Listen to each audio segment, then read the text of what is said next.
Panik në ajër, avioni bën ulje emergjente pas kërcënimit për bombë. Një fluturim i linjës United Airlines nga Chicago për në New York u detyrua të bënte një ulje emergjente në Pittsburgh pasi një bip i përsëritur në kabinën e pilotit shkaktoi frikë për një bombë, duke nxitur evakuimin e aeroplanit. Business Insider raporton se aeroplani bëri një ulje emergjente dhe pasagjerët u evakuan duke përdorur shqitëse shpëtimi.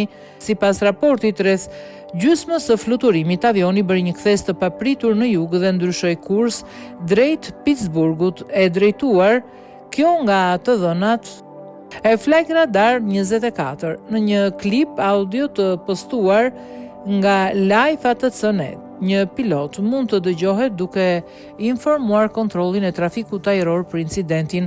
Kemi një problem këtu lart, po dëgjojmë një seri bipesh, tha ai. Duhet të fillojmë ta trajtojmë këtë si një bombë të mundshme.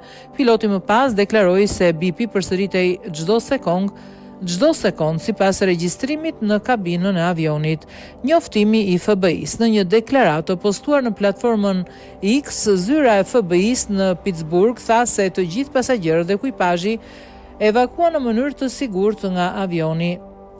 Gjithashtu, vuri në dukje se agent special të FBI-s dhe teknik të çmontimit bombave ishin në vendngjarje dhe po koordinonin me autoritetet lokale. Departamenti i sherifit të qarkut tha se njësia e aktivizimit bombave kontrolloi avionin me ndihmën e qenëve të trajnuar posaçërisht, por nuk gjeti objekte të dyshimta. Mbetet e paqartë se çfarë shkaktoi bipin e përsëritur.